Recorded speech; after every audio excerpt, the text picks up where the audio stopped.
Hello, good day. Today we will going to discuss about media and globalization. What comes into your mind when you hear the word globalization? Is it the interconnectedness of the world's economy? Or is it the rapid increase of the world's economy? Well, all of that is correct. Globalization entails the spread of various cultures. Example, films made in Hollywood. It is shown in other cities across the globe. For instance, naibagong Hollywood movie na gipagawas karon. And kanang movie is not just available and can be shown kung asa siya na country, but it is shown in other cities too.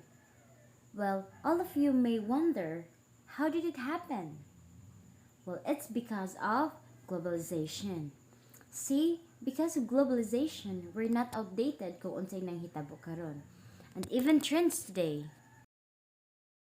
Singers like Psy and his music Gangnam Style, which is about the wealthy suburban soul, includes millions of listeners and fans who have never been or may never go to Gangnam. Way back in 2012, sikat kayo ng kanta na Gangnam Style ni Psy sa mata sa mga Pilipino, and most of them na-idolize, which make them a video parody about Gangnam Style which hits millions of viewers. Globalization also involves the spread of new ideas. For example, the notion rights of lesbian, gay, bisexual, and transgender or LGBT communities is spreading across the world, becoming more widely accepted. Similarly, the conservative Christian church that opposes these rights moved from places to express their view. Before, ang gikonsider drug yun na sexuality are boy and girl. And gidiscriminate sa mga tao ang LGBT, it's because they both embarrassment ko no. But years pass by, naana ning mga LGBT, and naanay law na nagprotect nila against discrimination, and it's becoming widely accepted in the society. Let's tackle more about the impact of media in globalization. Globalization relies on media as it made conduit for the spread of global cultures and ideas. Jack Lull asks, so si Jack Lull is a professor of global studies. Could global trade have evolved without the flow of information on markets, prices, commodities, and more?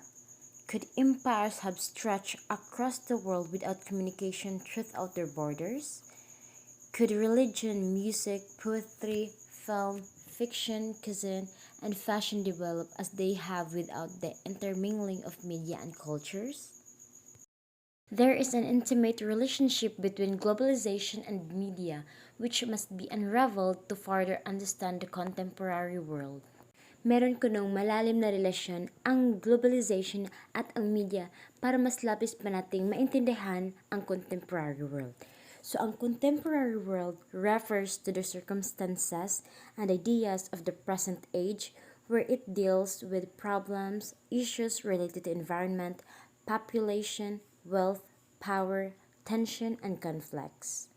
Now let's move on to media and its functions. According to Lull, media as means of conveying something such as channel of communication. Technically speaking, a person's voice is a medium.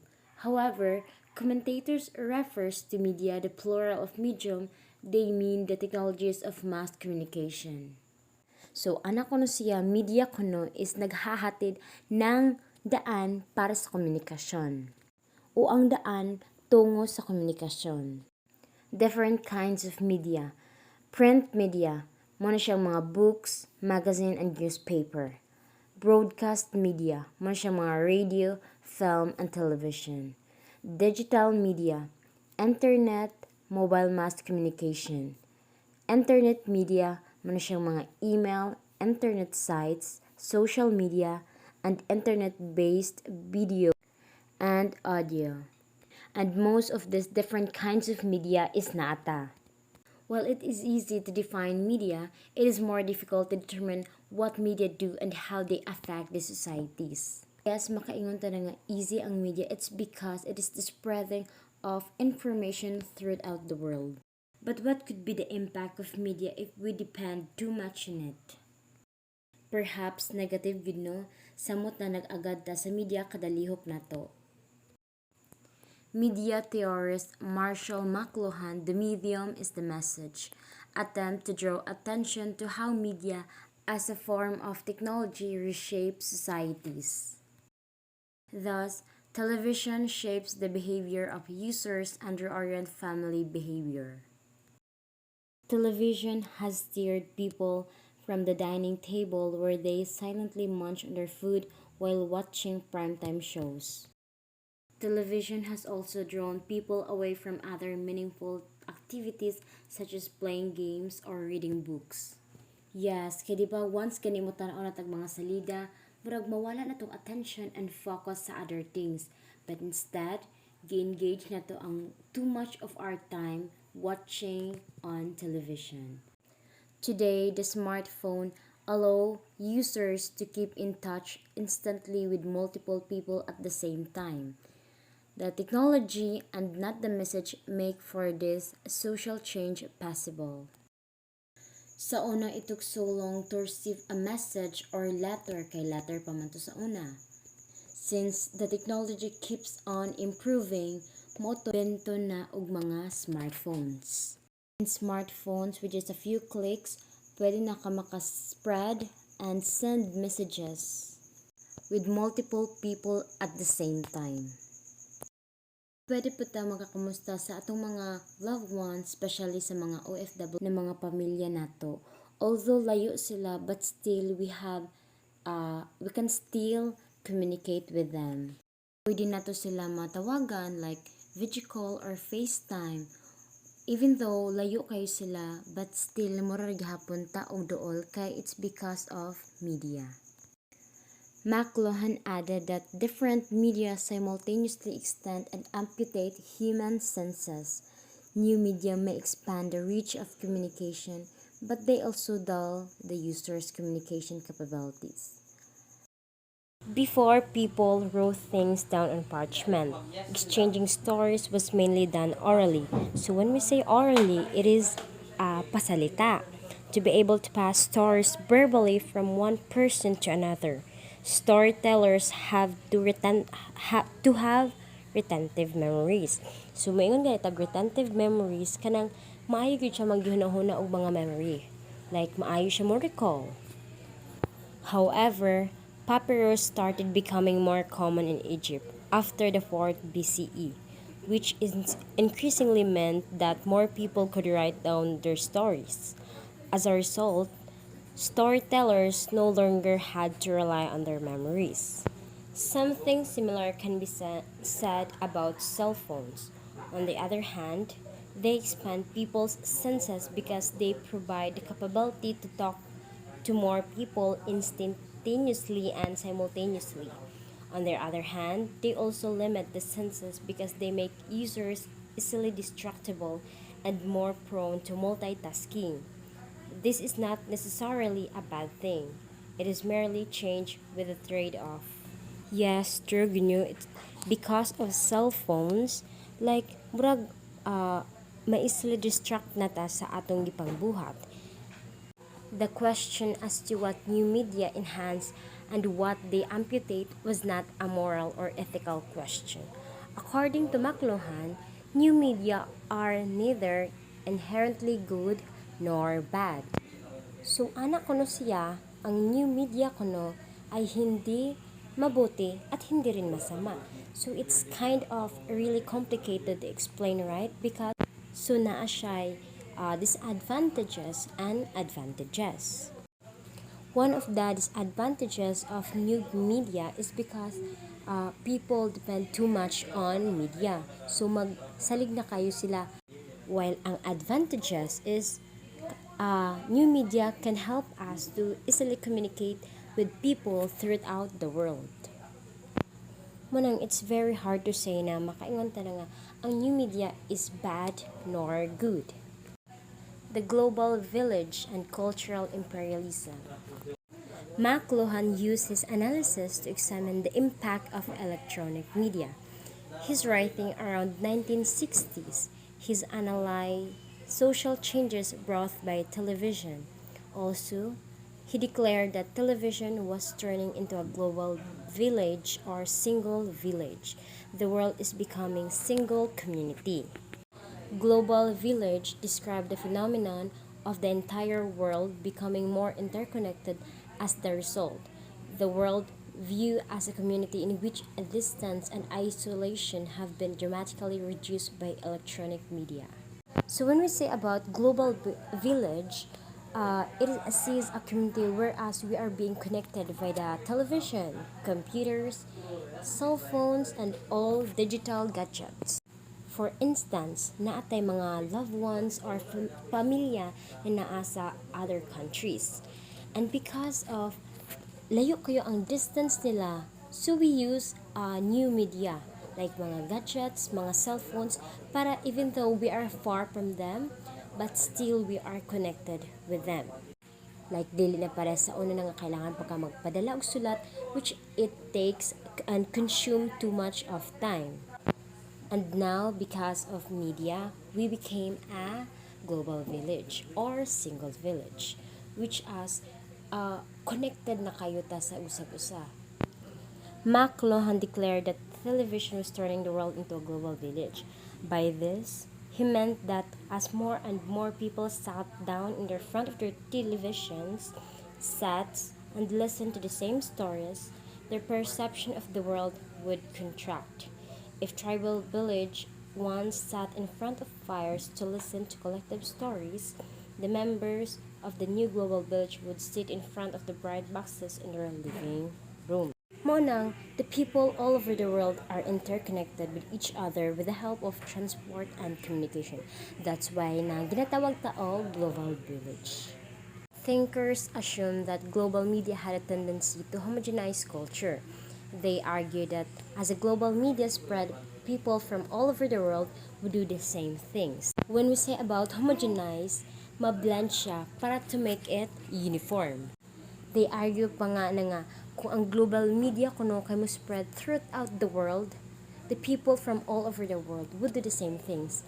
And yes, because we are being connected by the new media like mga abundant na kay sa technology. And kung unsay ginabuhat na to karon would also ginabuhat in other country. Then na ay bagong salida na gipagawas like for instance Hollywood movie. So in other country or here in the Philippines would also watch. Again, we became a global village because of new media.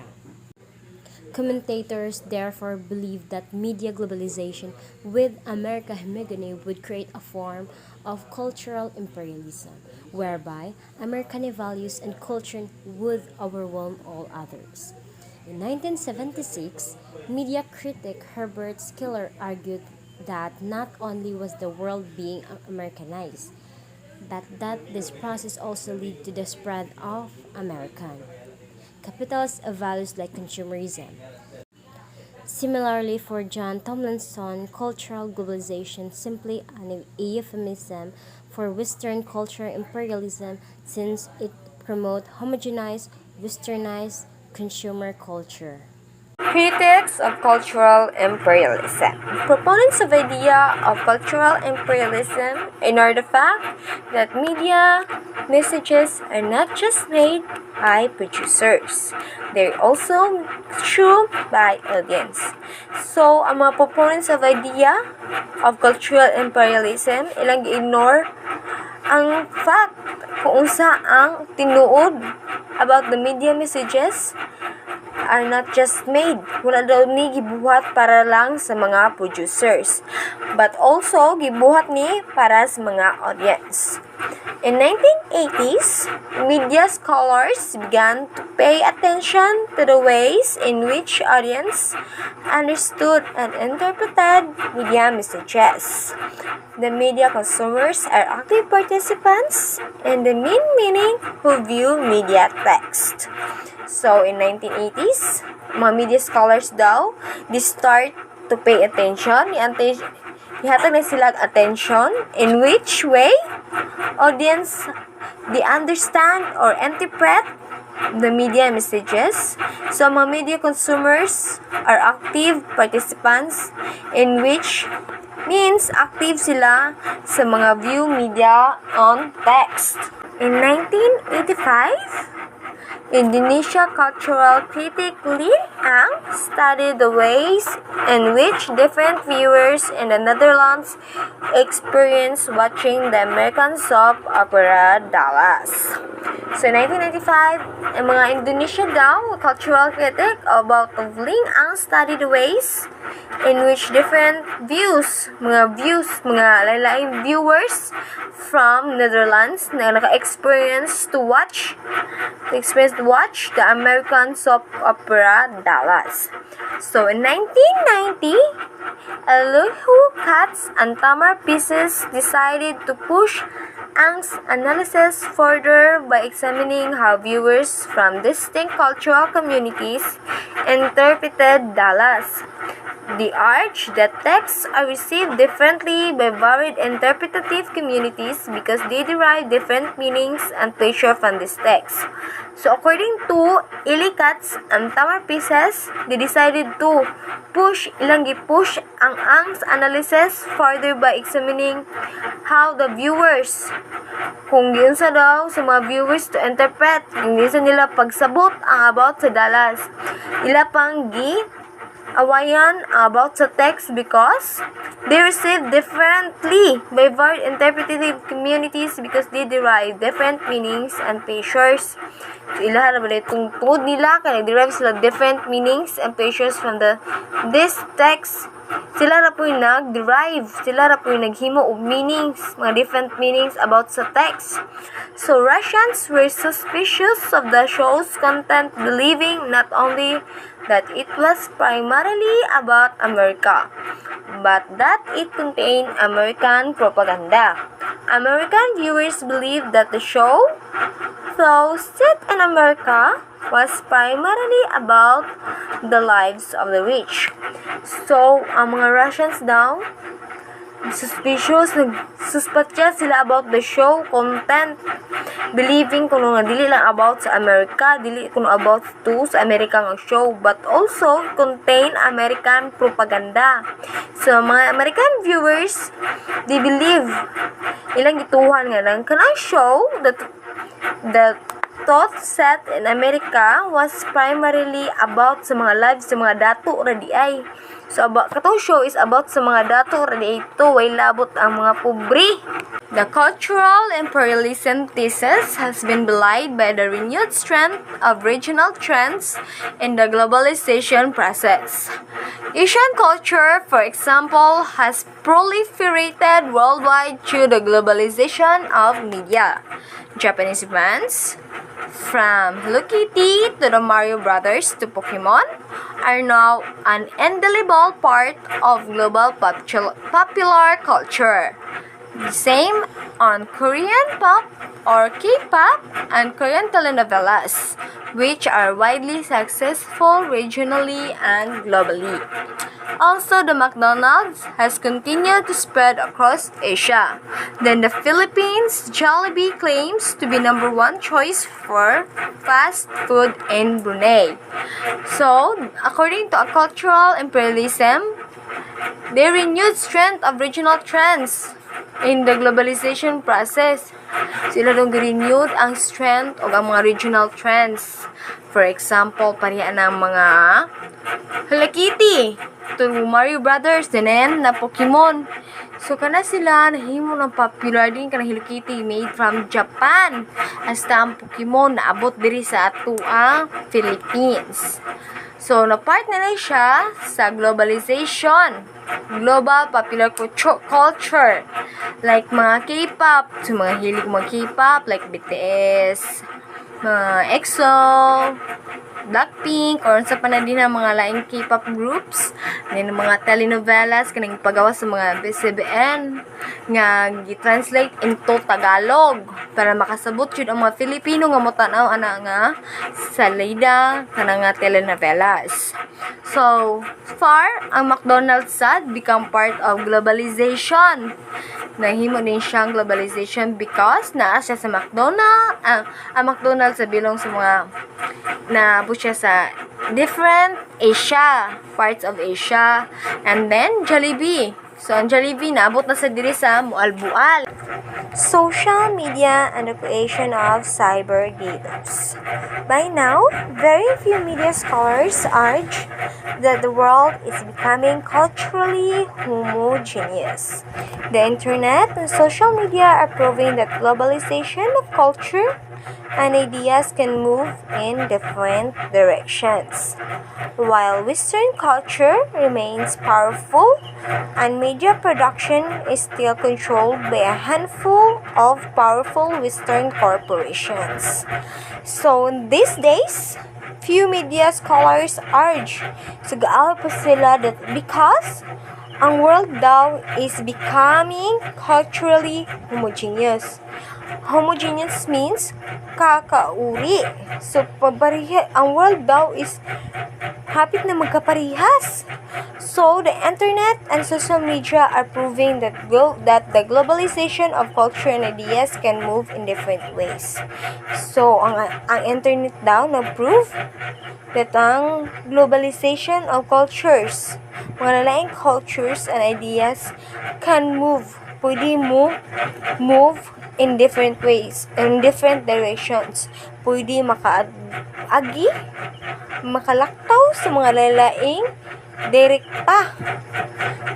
But Western culture remains powerful. So, remain powerful jud sila. Ilang mga media production is still controlled by a handful powerful Western corporations. So, grabe ang Western corporations, no? Grabe kasi sila makahold kay powerful Japon ang mga Western culture. Remain Japon nila ilang mga culture. Wala sila napadaog ang mga lain-lain na mga culture nga na-post through internet and social media. As with new media, social media have both beneficial and negative effects. We can use Facebook and Twitter for free on those have internet connection or smartphone.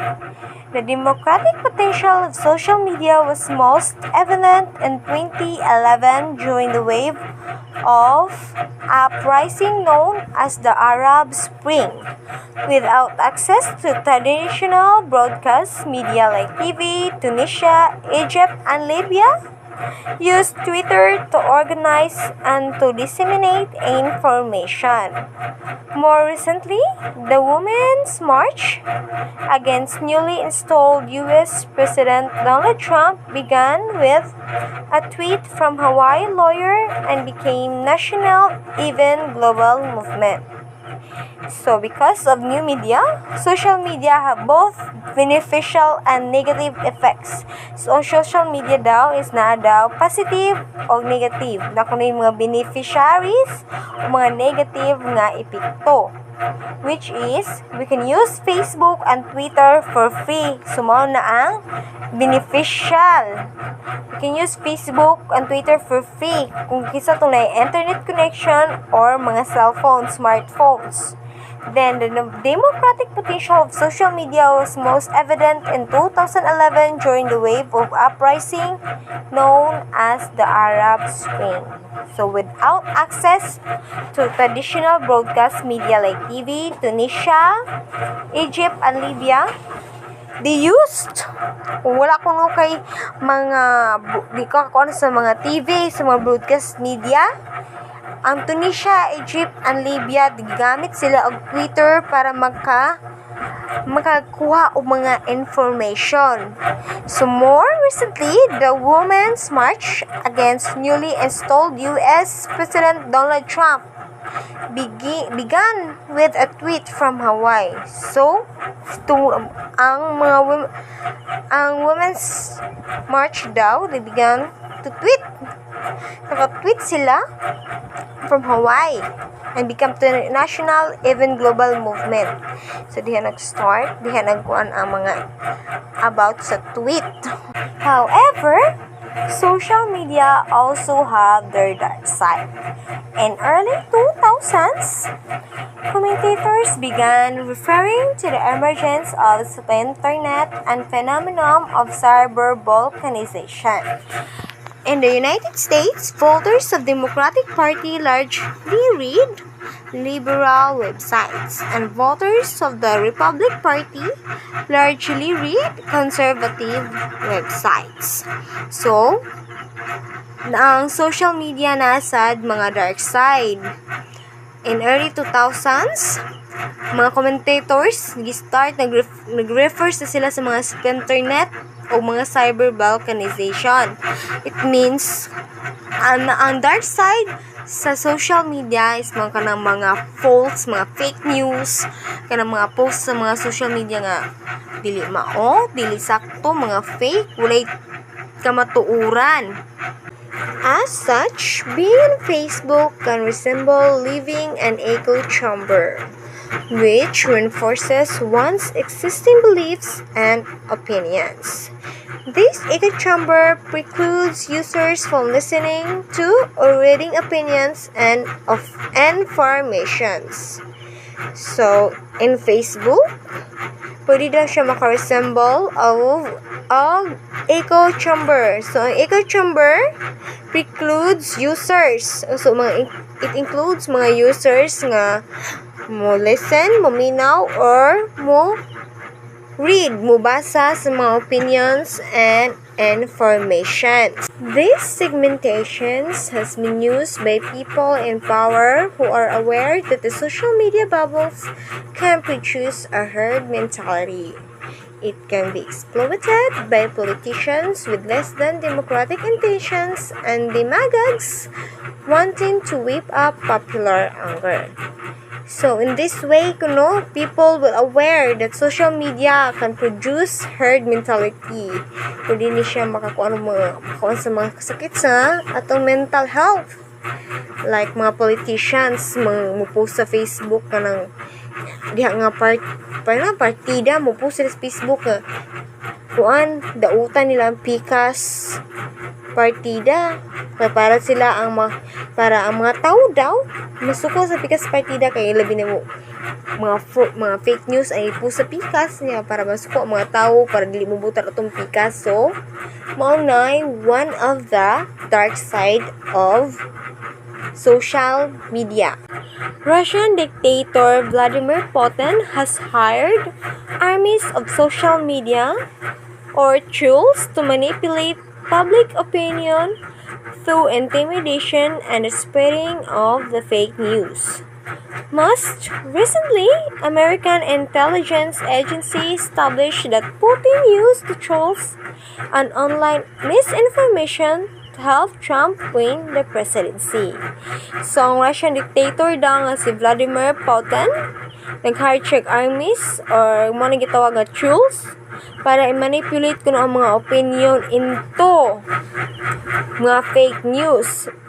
But American Intelligence Agency established kung sa gibuhat ni Putin na nag-hijack mga trolls and online misinformation para makatabang ni Trump nga makadaog sa presidency.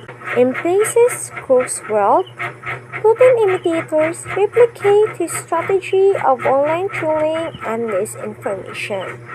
As the preceding cases show, fake information can spread easily on social media since they have few content filters. Unlike newspapers, Facebook does not have a team of editors who are trained to sift through and filter information. So because of Putin's strategy online trolling and disinformation, ang mga fake news is easily to spread. Dali na daw makaka-spread ang mga fake news to social media because they have few content filters. Dili pareha daw sa newspaper. Newspaper na mga team of editors who are trained to sift through and filter information. As consumers of media, users must remain vigilant and learn how to distinguish fact from falsehood in a global media landscape that allows politicians to peddle what President Trump's senior advisor now called alternative facts. So, as consumers of media daw, as mogamit sa media, as a user, so we have to be minded. So dapat utukan ta nga mogamit sa media, dapat kabaluta kung unsa ang tinuod ug unsa ang mga fake news. What if maka-comment ato mga fake news ug dili mao makapasakit tag tawo? Because of fake news makapasakit ta og tawo. So we have to be minded kung unsa ang fact o unsa ang mga false, kung unsa to ang mga sakto, unsa to ang mga dili sakto. These lessons show that different media have diverse effects on globalization process. Now, it seems more likely that social media will splinter cultures and ideas into bubbles of people who do not interact. Consumers and users of media will have a hard try to turn back the clock. Though people may individually try to keep out of Facebook or Twitter, for example, the media will continue to engender social changes instead of fearing these changes or entering a state of moral panic. Everyone must collectively discover ways of dealing with them responsibly and ethically.